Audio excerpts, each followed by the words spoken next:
Bem-vindos a todos aqui ao canal do IE, Instituto de Economia da UFRJ, dando prosseguimento à nossa série que aborda exatamente a crise do Covid-19. Hoje a gente tem a satisfação de ter como convidada a professora Helena Lavinas. A professora Helena Lavinas é professora titular do IE UFRJ, ela é pesquisadora da Escola de Ciência Social do Instituto de Estudos Avançados de Princeton. Bem-vinda, professora Helena, tudo bem?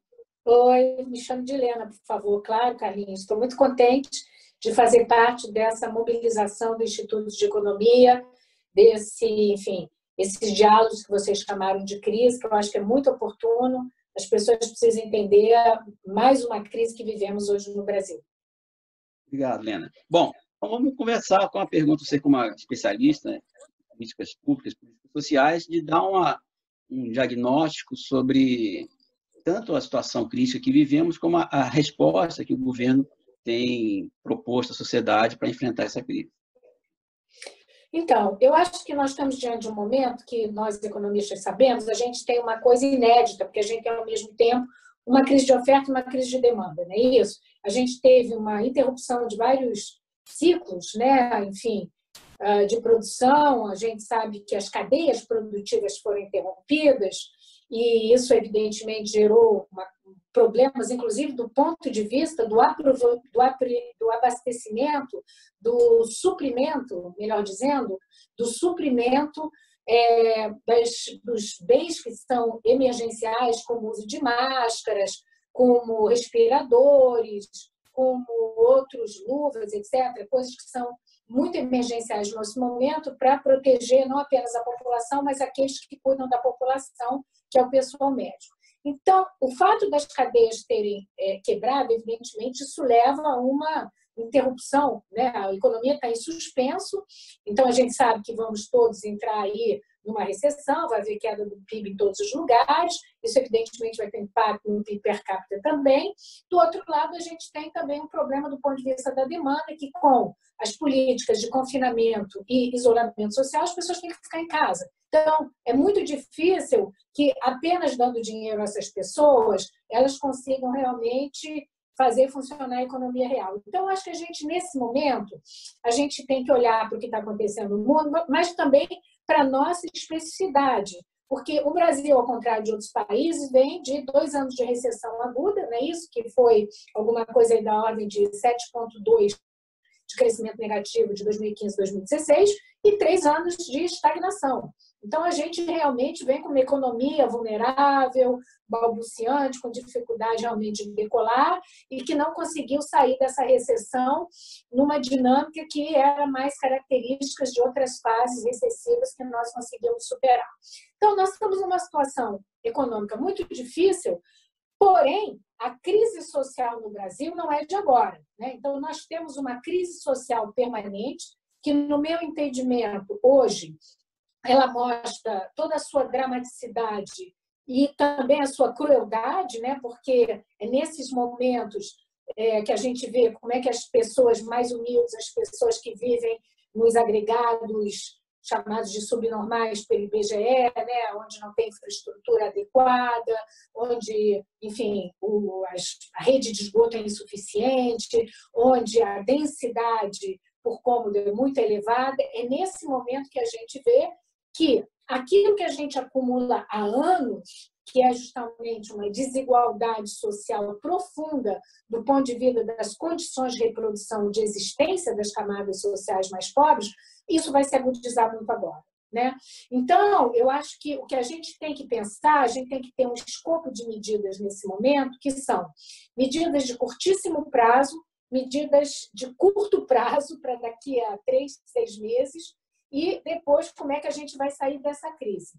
E, nesse sentido, o que a gente está vendo, a gente pode detalhar mais à frente, são todas medidas voltadas muito mais para pensar, digamos assim, a emergência, mas do ponto de vista da sustentação da atividade econômica, com essa questão como vamos substituir a renda da classe trabalhadora, dos 49 milhões de informais que o Brasil tem, né, das pessoas que vivem na precariedade, mas também daqueles que estão no mercado formal, que aparentemente vão sofrer uma redução, não é isso, dos seus rendimentos, dos seus salários, que vão ser reduzidos entre 25% e 75%, com uma complementação por parte do Estado.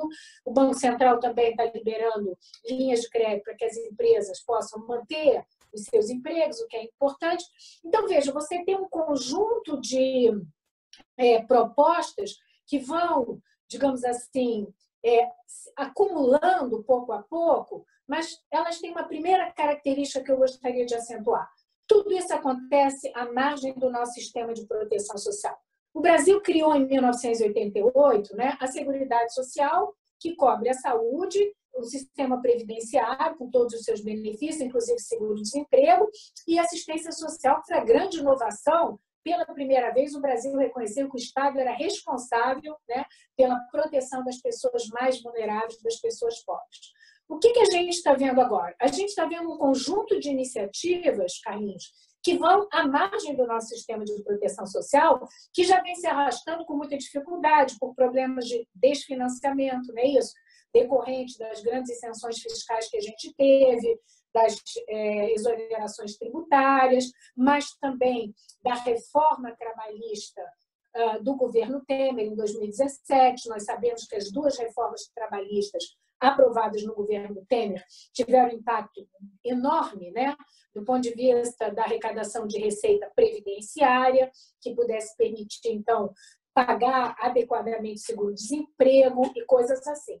Então, o que a gente vê? De novo, a gente vê que a emergência ela tem uma dimensão ad hoc. Então, todo mundo começa a fazer propostas. Então, você tem a proposta essa de renda básica emergencial, que foi votada por unanimidade no Congresso, na Câmara dos Deputados semana passada, ontem no Senado, um valor que inicialmente o governo havia pensado para pouca gente, R$200, o Congresso passou para 400, aí você tem um deputado, na verdade, né, o tal do Marcelo Aro, do PP, que já tinha feito uma proposta, um projeto de lei lá em 2017, de criar essa renda básica de emergência, que agora é chamada de Corona Voucher, que é uma coisa horrorosa, né? Porque se a gente pensar, se chamar alguma coisa de... Eu vou dar um voucher para cuidar... Tem coisa mais neoliberal do que chamar a política social de um voucher pontual que eu vou dar com uma determinada finalidade, porque, objetivamente, as pessoas que estavam no Bolsa Família ganhando, em média, R$187 por mês até, digamos, dezembro, né? E que era num número aquém do público-alvo potencial, porque nós sabemos que a pobreza extrema cresceu no Brasil, 6,5% da população, mas, segundo o Banco Mundial, que usa uma linha de pobreza para os países de renda média como o Brasil, 25% da nossa população, alguma coisa como 50 milhões de pessoas, são pobres no Brasil, tá certo? E, portanto, você dá um benefício médio, que é o que a gente dava, da ordem de R$187, sem dúvida nenhuma não resolve a vida de ninguém, porque isso era um benefício médio por família e não per capita, tá certo? Então, você imagina o que é isso dividido por 3,4 pessoas por família ao longo do mês. É absolutamente nada. Então, o que a gente vê agora? A gente vê agora, na emergência, a ideia de, ok, vamos dar um outro benefício, que é um benefício que não tem nada a ver com o resto, tá certo? Ou seja, eu até vou contemplar as famílias também do Bolsa Família, que são mulheres sozinhas, né? Elas vão ter direito a receber 2 benefícios, 2 vezes essa renda básica de emergência, R$1.200, por 3 meses. E depois eu vou mandá-las de volta para os R$187 por mês. Não, peraí, gente. Deve ter um erro nessa conta, né? Então, o primeiro problema, eu acho, é como é que, apesar da Seguridade Social ter sido a grande mudança do ponto de vista da qualidade, né, dos direitos sociais no Brasil, da cidadania social, ela é completamente esquecida nesse momento. Vou dar 2 exemplos. O do Bolsa Família, que eu já dei, e que, na verdade, o número de pobres tem crescido e a cobertura não acompanhou. Segundo, o seguro-desemprego. Nós temos 12 milhões e 300 mil desempregados e até 2 meses atrás, 550 mil pessoas recebiam seguro-desemprego. Por quê? Porque a gente, desde o governo Dilma, foi apertando, né, os critérios de elegibilidade, reduzindo a cobertura, diminuindo o tempo em que as pessoas podiam receber o benefício e, evidentemente, você já tem metade do mercado de trabalho informal, então você não consegue dar a cobertura necessária para você atingir aqueles que, embora busquem emprego, não conseguem encontrar uma atividade remunerada. Então, qual é o problema? Você aprova uma renda básica de cidadania emergencial, uma renda básica emergencial. Agora, o Senado está falando de uma outra iniciativa. Eles estão chamando pacotão social. E é uma iniciativa do senador Randolph Rodrigues, né, que é da Rede, que é até um senador muito progressista, enfim, é uma pessoa que merece todo o nosso respeito e admiração. E aí é o seguinte, é porque agora a gente quer estender esse pacotão para caminhoneiros, motoristas de aplicativo, pescador, índio. Aí você começa a trabalhar de novo na lógica da clientela. E você nunca vai conseguir colocar para dentro todas as clientelas, porque sempre vai faltar uma. Então, o que a gente tem que ter? A gente tem hoje uma institucionalidade da política social, né, que permite que, se eu disser, vamos cobrir todas as pessoas hoje que vivem na pobreza, segundo o critério do Banco Mundial, eu tenho mais ou menos 50 milhões de pessoas que serão beneficiárias de uma transferência de renda via Bolsa Família, que, aliás, é um valor que tem que ser atualizado, que tem que ser aumentado, porque esse é um valor absolutamente insuficiente e não é pensado que as pessoas vão receber R$ 1.500 ou R$ 1.200 por 3 meses e depois vão voltar para um valor muito aquém disso. Segunda coisa, seguro-desemprego. Seguro-desemprego antes, nós sabemos, ele, na verdade, tinha uma taxa de cobertura muito pequena, porque muito limitado para pessoas que haviam, pelo menos, tido emprego formal durante 2 anos e que, portanto, tinham contribuído, etc, etc. Você veja que agora o governo está resolvendo que vai, inclusive, incorporar nesses beneficiários do tal programa aí, de subvenção ao emprego, né, aquele das 3 faixas do qual já vou falar, o governo quer incorporar, inclusive, as empregadas domésticas que são formalmente declaradas, tá certo? Ora, o que a gente tem que fazer, então, é rever as regras do seguro-desemprego, porque num país que tem 12 milhões e 300 mil pessoas e cujo número vai aumentar, porque a gente tem muita gente na informalidade, não é isso? E a gente tem que permitir às pessoas que hoje não conseguem trabalho formal, e a gente é capaz de identificá-las, porque elas têm um CPF, a gente pode ver se sim ou não elas hoje recebem alguma remuneração, né, no mercado de trabalho mais formal, etc. A gente tem que permitir a essas pessoas que elas possam, de fato, também ser consideradas desempregadas. Então, o que eu acho que a gente tem que fazer nesse momento, além de acionar algumas medidas que ainda, na verdade, não foram implementadas, a gente está demorando, né?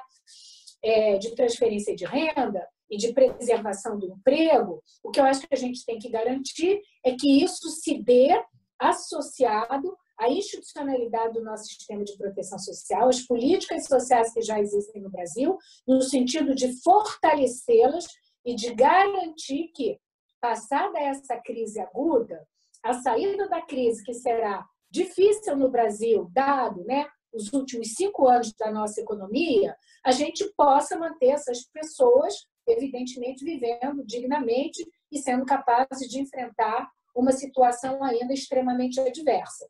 À medida que a economia decolar, e a gente sabe que quando a renda média sobe, quando a economia cresce, quando a gente tem crescimento econômico, a gente tem uma queda da pobreza. Então, eu acho que o que a gente precisa fazer nesse momento, em vez de ter um pacotão social, que é a renda básica de cidadania emergencial, para aquelas categorias, para aquelas clientelas que foram esquecidas. Porque se a gente não tem política universal, a gente sempre vai esquecer alguém.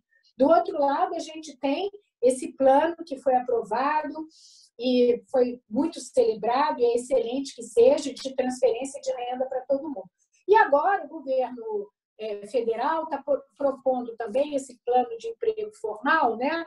Que é um auxílio financeiro com base no valor do seguro-desemprego, onde você vai ter 3 faixas de renda, né? Você vai ter 3 grupos, a primeira faixa até 3 salários mínimos, depois de 3 salários mínimos até 12 mil e acima de 12 mil. E aí vai haver uma autorização para que as pessoas tenham uma redução objetiva do seu salário e o Estado vai compensar mais para aqueles que estão na primeira faixa, até 3 salários mínimos, até 3.135, e ele só compensaria até o teto do seguro-desemprego, R$ 1.800, para a faixa mais alta. Então, veja, a gente tem que saber como é que funciona o seguro-desemprego no Brasil. Ele, aparentemente, ele é inefetivo na função que ele deveria ter. Como é que vamos aproveitar e rever, né, digamos assim, os critérios de elegibilidade e de cobertura de seguro-desemprego? Porque nós sabemos que essa crise será longa, a saída da crise será longa. Vencer o coronavírus não é suficiente para a gente achar que 3 meses é algo factível. E a gente não vai ter que pensar que a gente vai passar o tempo inteiro mobilizado, tentando estender por mais 3 meses esse ou aquele benefício. A gente tem que garantir que eles estejam, enfim, dentro da lei e que eles sejam aplicáveis imediatamente. Obrigado, Helena, pelas suas explicações. Acho que, assim, fazendo um papel realmente de leigo aqui de redes sociais, uma coisa que, para a gente, preocupa muito é o timing dessa aplicação. Estava vendo, tinha um site das pessoas poderem se inscrever e a aceleração da crise está muito rápida, né? A gente vê, é tudo muito exponencial. Então, você como especialista da área, você acha que, quer dizer, que essa... Eu tenho ouvido até por descrições meio impressionísticas que a coisa já está começando a ficar complicada nas comunidades de baixa renda, em termos de gás, de suprimentos básicos. Você acha que o timing de inserção das pessoas nesse sistema novo e de liberação de recursos, isso vai conseguir? Quer dizer, você tem alguma visão mais otimista ou você acha que está muito lento em relação ao que deveria estar? Eu acho que o governo está lento, inclusive, na liberação de recursos para o SUS. O governo tinha ficado de liberar 20 bilhões de reais para o SUS imediatamente, 11 bilhões de reais, ele parece que já liberou 5, mas não liberou a totalidade, e ele previu de liberar 20 bilhões para o setor privado de saúde, entendeu? Então, quer dizer, a gente tem que olhar o que é emergencial nesse momento.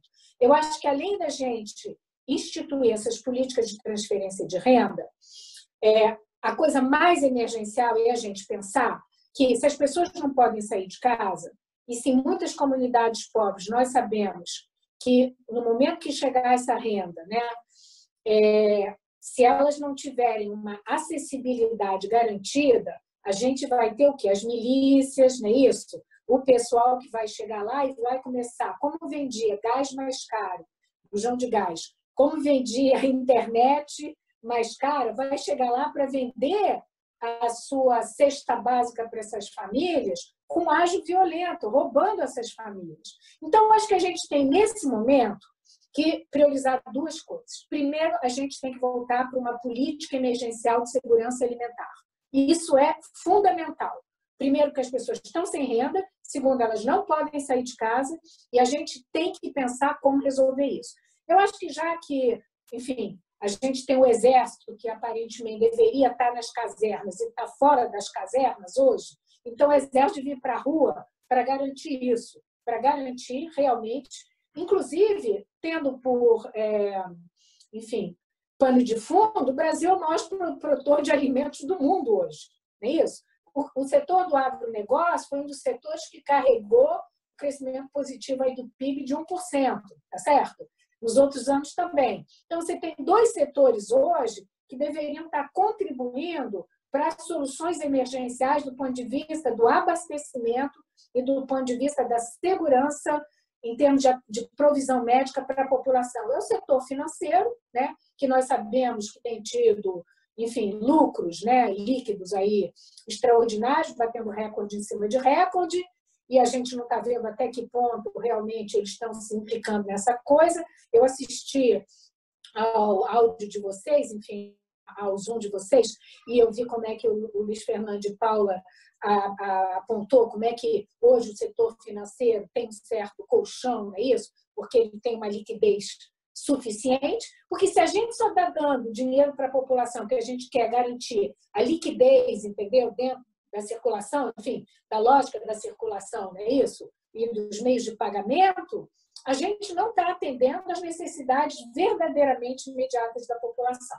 Então, acho que a questão da segurança alimentar é muito importante, e eu acho que, para isso, a gente deveria ter, claro, uma responsabilidade dos prefeitos e dos governadores, mas ter o apoio do Estado nessa provisão, nessa distribuição, para que isso não venha acontecer por parte, justamente, enfim, das milícias e de outras, né, enfim, lideranças ilegais que hoje, enfim, dominam, né, na ausência do Estado, dominam os espaços onde moram a classe trabalhadora e as camadas populares.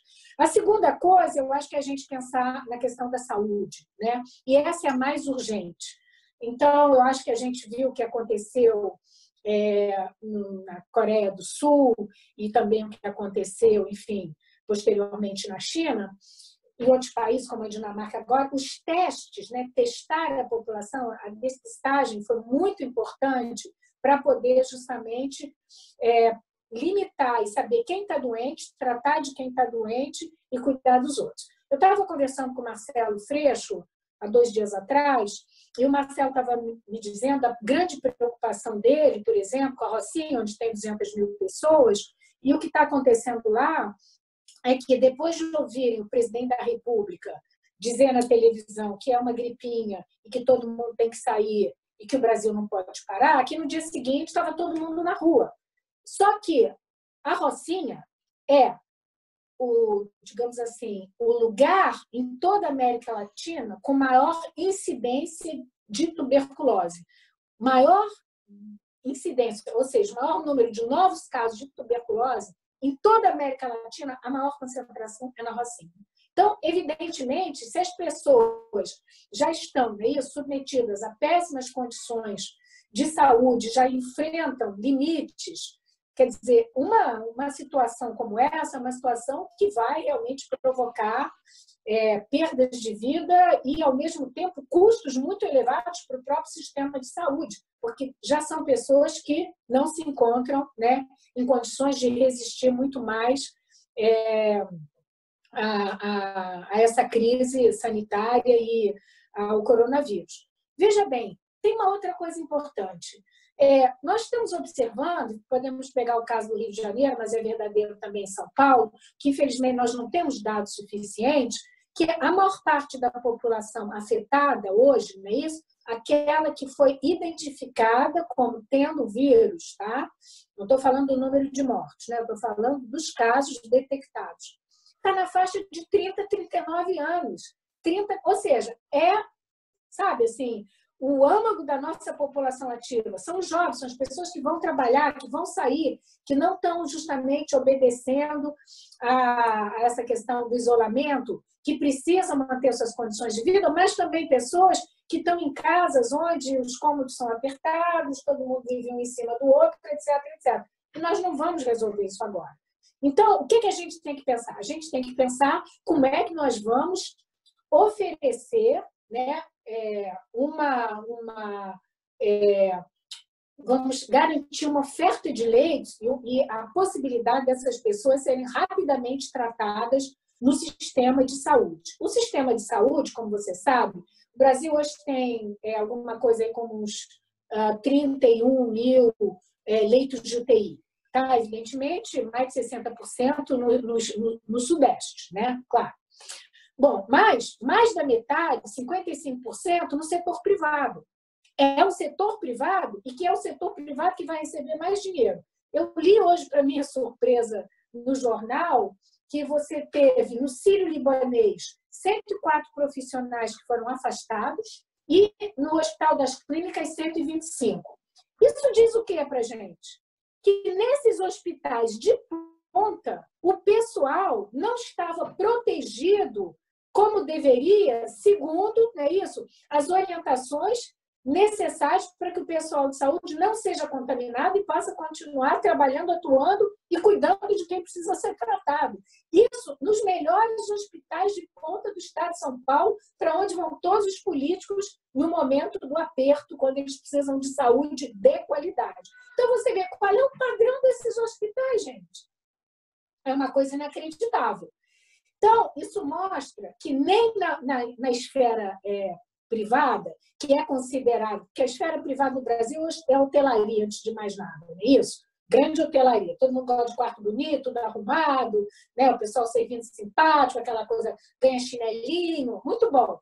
Mas não é pensável que isso esteja acontecendo nos hospitais de ponta. Então, eu acho que nesse momento existe uma proposta que foi feita pelo pessoal da saúde e alguns governadores do Nordeste, você deve saber, de requisitar os hospitais privados, né? E a gente deveria hoje ter a coordenação sob o governo federal de criação de uma lista única, tá certo? Sabendo de todos os casos, é o caso que a França está fazendo, é claro que a França tem um excelente sistema de saúde, que é, embora seja descentralizado, existe um controle por parte do governo central, mas onde você faria uma coordenação da oferta de leitos e onde você faria uma fila única. Vai chegando, você vai mandando para cá ou para lá. E isso é uma proposta que já está em jogo, mas a gente não viu ainda, não é? Em que medida a gente vai poder, digamos, padronizar esse atendimento e fazer com que tanto a esfera pública quanto a esfera privada trabalhem juntas no sentido de oferecer, enfim, o melhor atendimento nesse momento emergencial. Então, cadê o dinheiro da saúde? Tá certo? A gente ainda não viu o dinheiro da saúde chegar, né? O dinheiro da saúde está demorando, as transferências de renda estão demorando. Aí você me pergunta, você acha que é factível a gente rapidamente transferir esse recurso? Olha, hoje em dia no Brasil, se a gente olhar os dados de Banco Mundial, essas coisas, entre os pobres, 65% dos adultos têm conta bancária. 65% dos adultos. Então, tem uma coisa muito fácil de fazer, porque o Banco Central controla todas as contas bancárias, como a gente sabe, não é isso? É muito simples. É só perguntar quais são as contas bancárias, tá certo? De pessoas que eu tenho, que têm uma renda mensal inferior, na média, a R$3.000. É muito simples fazer isso. Você pega o balanço anual dos caras, não é isso? Então, você já consegue transferir para aqueles caras. Você consegue saber se a pessoa, mês passado, tinha 10 mil na conta, se tem poupança, se não tem. Eu acho que, nesse momento, se tem alguma coisa que funciona, que é rigoroso e que é, enfim, trustful, né, que é alguma coisa no qual a gente confia, é no sistema financeiro, no Banco Central, que a gente sabe que são instituições que têm realmente, enfim, capacidade, não é isso, de com seus algoritmos, etc., saber o que está acontecendo. Hoje, a gente tem informação sobre todo mundo nesse país. Tá? Então, você pode muito bem mandar informação para as pessoas que não têm renda através da televisão, através da conta de celular. Abra uma conta no banco, se você não tem conta, vá rápido na Caixa Econômica, não sei aonde, abra uma conta e o governo pode começar. Primeiro, ele pega a lista de quem está no... Como é que chama? No cadastro único, né? São mais ou menos 26 milhões. Eles estão no cadastro único e não recebem o Bolsa Família. Depois, ele pega quem recebe o Bolsa Família. Aí você já tem aí 14 milhões de famílias, se bem que seria mais gente, né? Porque é por adulto, né? Não é só por família. E você depois deveria ter um outro mecanismo, que é o INSS, online. As pessoas que estão desempregadas, não é isso? Que estão na informalidade, elas preenchem um formulário no INSS online. É muito rápido fazer isso. As pessoas hoje no Brasil estão muito familiarizadas com o uso de internet, como a gente sabe. O processo de inclusão financeira nos últimos anos foi uma das coisas mais impactantes que a gente teve em todo o terceiro mundo e, em grande parte, com o auxílio das políticas sociais. porque era para receber um benefício que a pessoa abria uma conta no banco, né? Muitas vezes a pessoa não consegue movimentar a sua conta no banco, mas como ela ia receber do Estado um benefício, ela precisava abrir a sua conta no banco. Então, eu acho que hoje, num momento de emergência como o que vivemos, a gente sendo o setor financeiro, Banco Central, e deve ser possível identificar o número de contas, CPF de quem está no Bolsa Família, etc. A Caixa tem essas informações, e eu acho que se a gente fizesse uma força-tarefa, em muito pouco tempo, a gente já devia, digamos assim, chegar no grosso dessa demanda, no grosso desse público-alvo. É claro que depois a gente talvez precisasse fazer alguns ajustes, mas muito rapidamente é possível atingir essas pessoas. Bom, muito legal essa tua explicação, porque, na verdade, quer dizer, é bom por um lado e meio doloroso por outro, que a gente está vendo que há um certo imobilismo, uma lentidão do governo, e pelo lado da oferta, então a gente não vê quase nada. É chato dizer isso, mas de alocação produtiva, de garantir alimento, de evitar, como você falou, que essas instituições paralegais que atuam nas áreas pobres se aproveitem dessa situação para explorar ainda mais. Bom, mas isso aí a gente só pode falar. Então, Carlinhos, eu queria que você me desse... Eu vou pegar esse gancho que você deu e eu quero levantar um outro aspecto que ninguém está falando, que me parece muito importante. Veja bem, a gente é um momento de crise aguda, não é isso? Economia completamente parada, e tem que ser assim, que é para a gente sair mais rápido ainda dessa crise, uma crise que vai se estender, e a única medida que vem sendo tomada, né, é a de garantia de liquidez. Ok. Nós não vamos discutir que isso é importante, né, na economia capitalista, etc. Porém, o ponto é o seguinte: se eu dou liquidez para as pessoas, e se as pessoas, primeiro, elas não têm como gastar, e gastar, pode ser que isso venha a ser apropriado nesse país, não é isso? Onde a ausência do Estado, onde a discriminação das camadas populares é tamanha, que elas foram empurradas para essas periferias, não é? Onde acabou que, inclusive, né, nas habitações, lá na moradia lá do Minha Casa Minha Vida, nós vimos que muitas foram ocupadas pelos milicianos, não é isso? Por esses criminosos, por esses bandidos. A gente tem que proteger essas pessoas, porque não adianta pôr dinheiro na mão delas para o troço parar no circuito paralelo. Mas tem uma outra questão. Se a gente quer reanimar, estamos falando de reanimação, também a economia real, na medida em que a gente aprova transferência de renda para as populações e para os trabalhadores que foram obrigados a, enfim, a suspender, né, sua atividade, a gente tem que suspender também o pagamento das dívidas que eles têm com o setor financeiro. Você, como é um estudioso da economia brasileira, você sabe que não só a gente tem 65 milhões de inadimplentes, gente que parou de pagar a dívida, que tem, mas, ao mesmo tempo, o grau de endividamento das famílias brasileiras é muito alto, não é isso? É alguma coisa aí, mais ou menos 50% da renda disponível das famílias está comprometida com o pagamento do principal e dos juros das dívidas que elas têm. E se você olhar os dados do Banco Central, é surpreendente.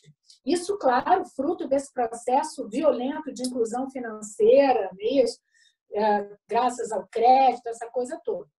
Só que as pessoas têm dívidas muito pequenas. As pessoas têm dívidas de 3, 4 mil reais, mas está desempregado, está na informalidade. Quando acaba o programa Farmácia Popular, a pessoa tem que pegar o dinheirinho que tem para comprar remédio, porque antes ela recebia um remédio de graça, que já no governo Temer, né, isso foi eliminado. Então, o que a gente tem que entender? Que a gente vem de um processo de desregulamentação dos direitos trabalhistas, de desmantelamento do sistema de proteção social, e que aí o que a gente quer? A gente quer que, depois de ter dito às pessoas, vocês precisam de alguma coisa, pega um crédito no banco, tá certo? Porque já que você recebe uma aposentadoria, você vai ter um crédito consignado, com juros mais baratos, ou já que você é beneficiário do Bolsa Família, você tem uma renda do Estado, eu sei que você vai receber, então eu também vou te emprestar um dinheirinho. Bom, se essas pessoas agora começam a receber transferência de renda de R$ 1.200, coisa que as pessoas não viam há muito tempo, qual é a primeira coisa que elas vão fazer? Elas vão ter que pagar suas dívidas. Então, isso não é justo. Eu quero que o dinheiro vá para a economia real ou eu estou querendo levar o dinheiro para o banco? Eu não vou discutir aqui porque as pessoas vão ter que honrar suas dívidas, tá certo? Agora, não se trata de priorizar isso nesse momento, é uma questão de prioridade. Então, nós temos que passar uma lei que, nesse momento, suspenda por 6 meses todas as dívidas que sejam inferiores a R$30 mil, por exemplo. Eu acho que hoje é uma questão. Quem tem dívida com o setor financeiro abaixo de R$30 mil, pode ser trabalhador autônomo, independente, né? Alguém que vende coisa na rua e que comprou lá, empatou o dinheiro, pegou o dinheiro do banco, empatou, comprou uma opção de coisa para vender, não consegue vender. Então, nós temos que ajudar essas pessoas. Então, eu acho que tem uma outra medida que ninguém está falando nela, ela é da maior importância, é que a gente suspenda, nesse momento, todas as dívidas das famílias e das pequenas empresas, não empresas, dos pequenos negócios, vamos dizer assim, até R$30 mil junto ao setor financeiro, para que as pessoas possam, nesse momento, pensar nelas, pensar nas suas necessidades, sabendo que eu tenho que tomar um remédio, não vai ter lugar no hospital. Então, eu vou ter que ir para a farmácia comprar o meu remédio. As pessoas vão ter despesas extras nesse momento, tá certo? As pessoas vão ter que comprar, por exemplo, mais alimento para estocar em casa, porque existe um risco de desabastecimento. Então, na hora que a renda chegar, a renda tem que ficar na mão das famílias, tem que ficar na economia real e ela não tem que ser canalizada para o setor financeiro.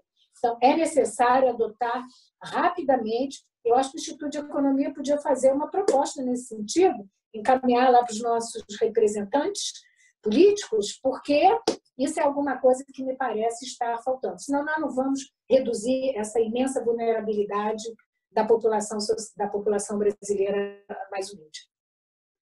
Bom, ótimo, ótimo ideia, vou falar com os colegas, então.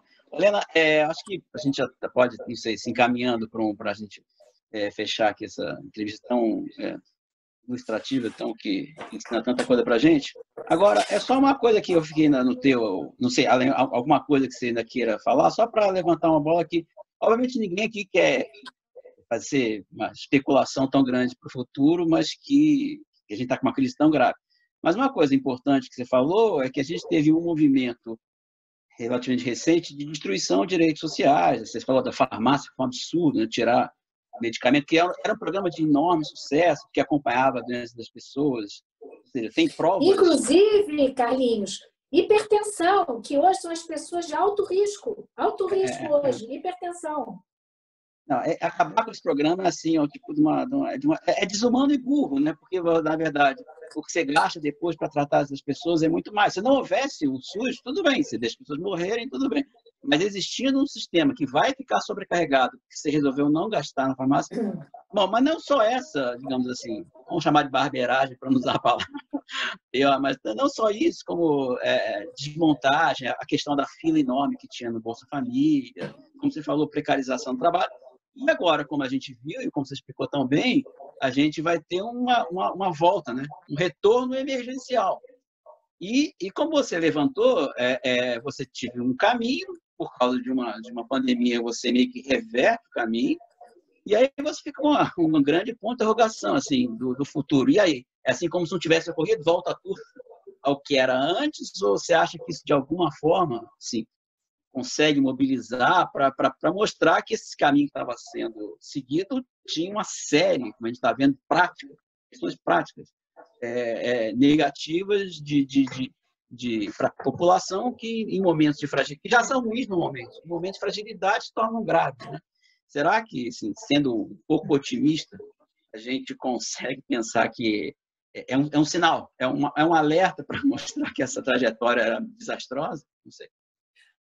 Olha, Carlinhos, eu acho que tem um problema, digamos, que precede, que é o seguinte: os brasileiros não entendem a importância do que é a nossa seguridade social. Você vê os franceses, vai tudo para a rua, para o país, né? O Macron tentou passar uma reforma da Previdência na França, não conseguiu. E agora diz que ele estava errado. Ele resolveu abandonar o projeto. Entendeu? Vem o coronavírus, ele diz o quê? Você sabe que o sistema de saúde na França está absolutamente financiarizado também, eles têm agora o seguro complementar 1, o seguro subcomplementar 2.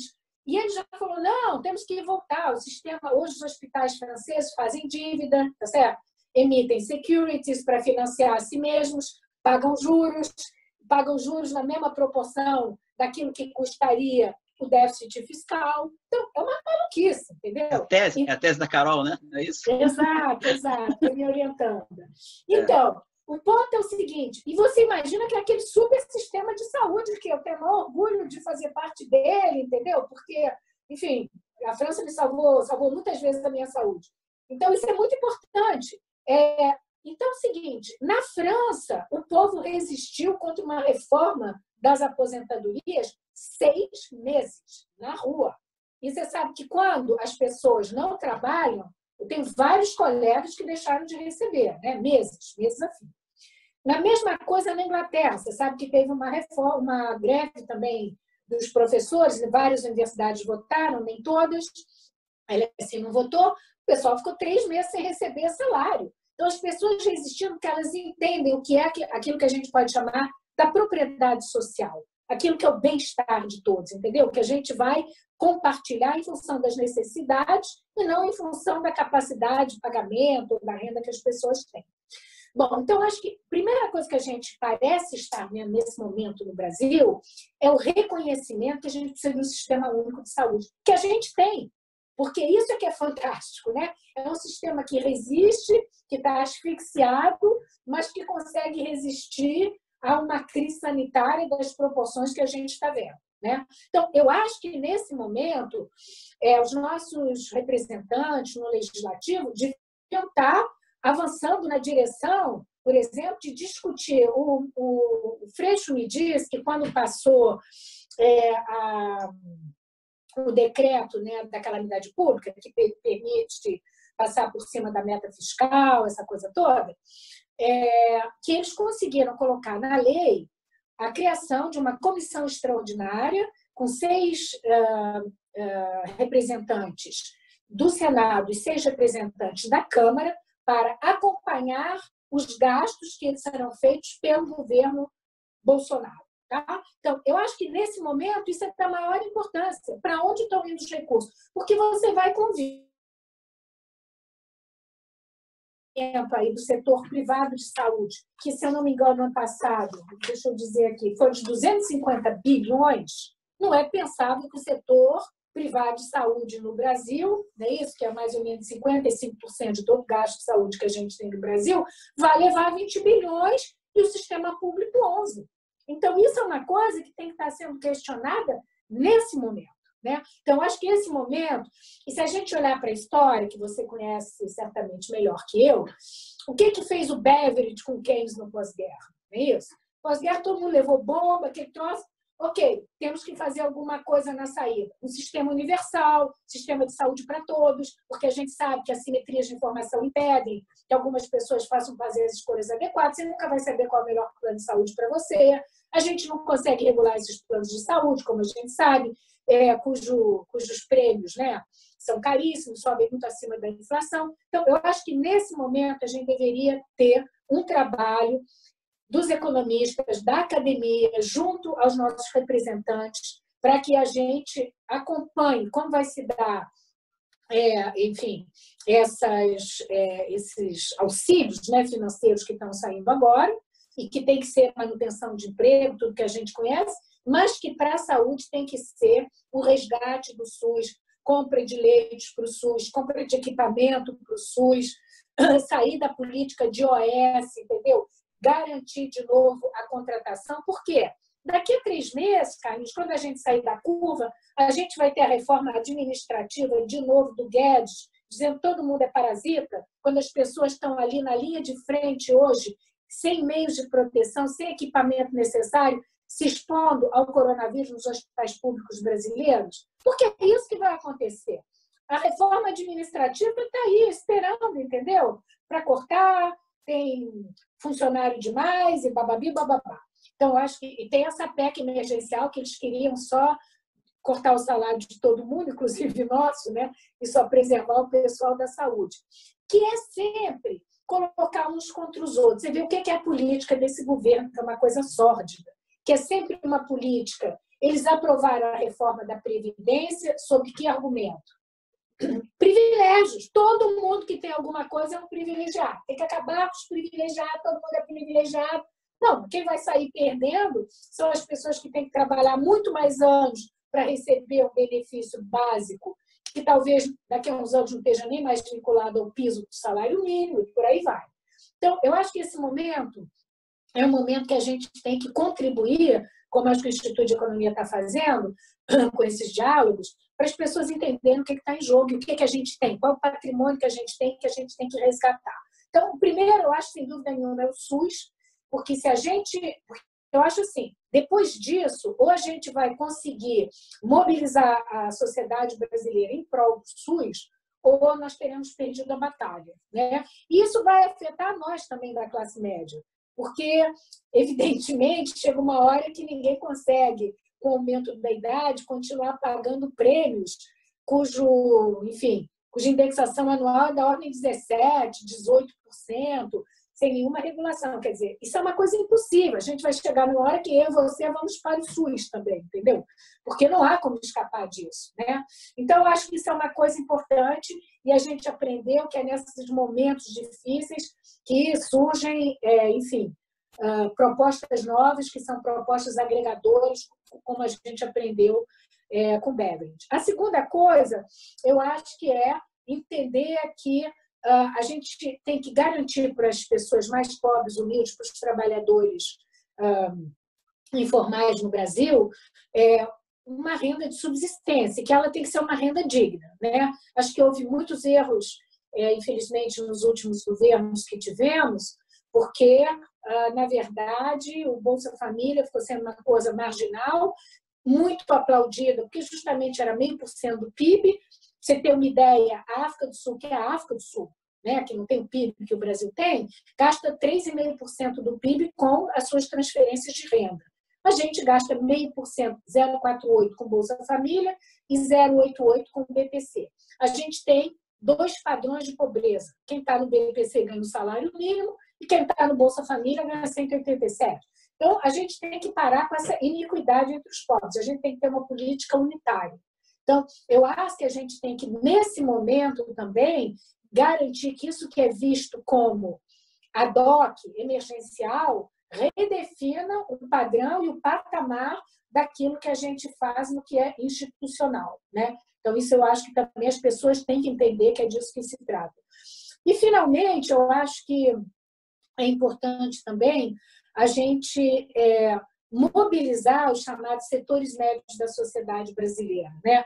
Que eu acho que foram muito cooptados por esse governo, né? Que é um governo, enfim, no limite de um governo fascista, que se elege democraticamente no Brasil, e ainda a gente consegue manter uma certa independência dos poderes funcionando, etc. Mas o que a gente vê agora é que, mais do que nunca, a gente tem que pensar no fortalecimento do executivo, tá certo?